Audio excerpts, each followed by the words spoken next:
Have you ever wondered why you choose one brand over another, or why certain products seem irresistible? Whether it's an impulse buy at the checkout counter or a big-ticket item you've saved up for, the reasons behind our purchasing decisions are deeply rooted in psychology. Understanding the psychology of spending can help us make better financial choices and even save money in the long run. Let's dive into the fascinating world of consumer behavior and explore why we buy what we buy. Number 1, the role of emotions in spending. Emotions play a significant role in our spending habits. When we're happy, we might be more likely to treat ourselves, believing we deserve a reward. On the other hand, shopping can also serve as a coping mechanism when we're feeling down, stressed, or anxious. This phenomenon is often referred to as retail therapy. The temporary boost in mood that comes from purchasing something new can make us feel better, even if it's just for a short time. Marketers understand this emotional connection and often design their advertisements to evoke specific feelings.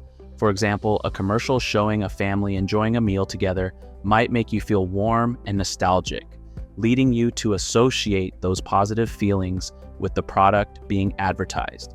By tapping into our emotions, companies can influence our buying decisions in subtle yet powerful ways. Number 2, the influence of social proof. Humans are inherently social creatures, and our spending habits are influenced by those around us. Social proof is the idea that people tend to follow the actions of others, especially when they are unsure about what to do. This is why product reviews, testimonials, and influencer endorsements are so effective. When we see others enjoying a product, we are more likely to believe that it is worth buying. Social media has amplified the impact of social proof.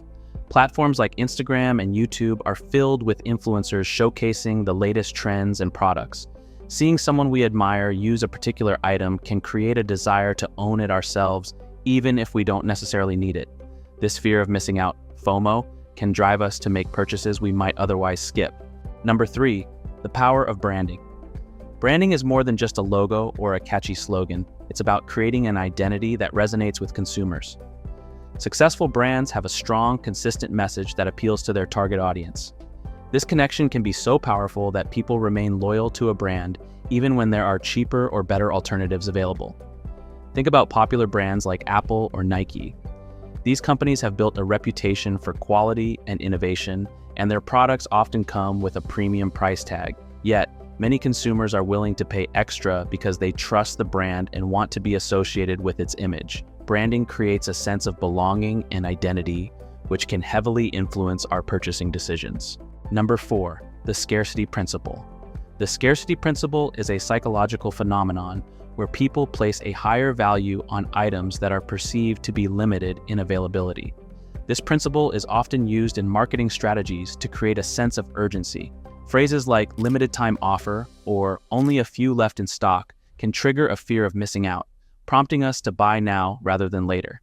Retailers also use scarcity tactics during sales events like Black Friday or end-of-season clearances.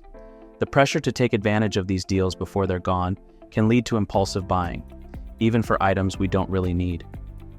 Understanding this principle can help us recognize when we're being influenced by artificial scarcity and make more rational purchasing decisions. Number 5, the anchoring effect. The anchoring effect is a cognitive bias where we rely too heavily on the first piece of information we receive when making decisions. In the context of shopping, this often means that the initial price we see for an item can serve as a reference point or anchor for what we believe is a fair price. Retailers use this to their advantage by setting high initial prices and then offering discounts to make the final price seem like a great deal. For example, if a jacket is originally priced at $200 but is on sale for $100, we might perceive the $100 price as a bargain, even if the jacket is only worth $100 to begin with. By being aware of the anchoring effect, we can be more critical of discounts and promotions, ensuring we're truly getting good value for our money. Number 6, the appeal of novelty. Humans are naturally drawn to new and novel experiences. This craving for novelty can drive us to purchase the latest gadgets, fashion trends, or limited edition items. Companies capitalize on this by frequently releasing new products and creating hype around launches. The desire for novelty is also why we might upgrade to a new phone model every year or try out the latest food craze. While there's nothing wrong with enjoying new things, it's important to recognize when this drive for novelty is leading to unnecessary spending. By assessing whether a new purchase truly adds value to our lives, we can make more mindful decisions of discounts and promotions, ensuring we're truly getting good value for our money. Number 7, the impact of payment methods. The way we pay for purchases can also influence our spending behavior. Studies have shown that people tend to spend more when using credit cards compared to cash. This is because credit cards create a psychological distance between the purchase and the actual payment, making it easier to overlook the immediate impact on our finances. Digital payment methods like mobile wallets and contactless payments can have a similar effect. The convenience and speed of these transactions can lead to more impulsive purchases. By being mindful of how different payment methods affect our spending, we can take steps to manage our money more effectively. Number 8, the endowment effect. The endowment effect is a psychological phenomenon where we place a higher value on things we own compared to things we do not. This can lead to irrational decision-making, such as holding on to items we no longer need or overvaluing our possessions when selling them. Retailers use the endowment effect to their advantage through strategies like free trials or money-back guarantees. By letting customers experience ownership before committing to a purchase, companies can increase the likelihood of a sale. Recognizing this bias can help us make more objective decisions about our purchases and declutter our lives by letting go of things we don't truly value. Number 9, the role of habits. Finally, our spending habits are influenced by routines and habits. Over time, repeated behaviors become automatic, making it easy to fall into patterns of spending without much thought. For example, we might always buy a coffee on our way to work or purchase a new outfit for every special occasion. Breaking these habits requires conscious effort and self-awareness.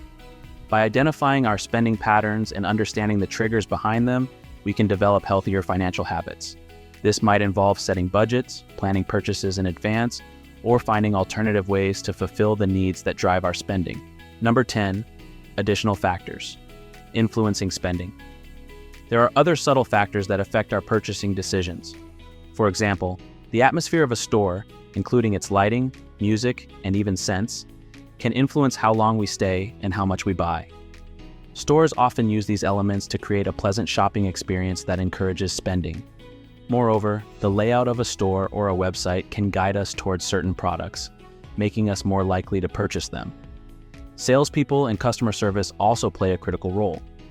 A friendly and helpful interaction can increase our likelihood of buying, as we tend to feel more confident and satisfied with our choices when guided by knowledgeable staff. Understanding these additional influences can help us become more mindful consumers. To combat the psychological triggers that lead to unnecessary spending, consider implementing these strategies. Create a budget. Outline your income and expenses to understand your financial situation better. Make a shopping list. Plan your purchases in advance to avoid impulse buys. Sleep on it. Give yourself time to decide on significant purchases to ensure they are necessary. Limit exposure to advertising. Reduce the influence of ads by spending less time on social media and other ad-heavy platforms. Practice gratitude. Focus on appreciating what you already have rather than constantly seeking new items. By adopting these strategies, you can take control of your spending habits and make more thoughtful, deliberate purchasing decisions.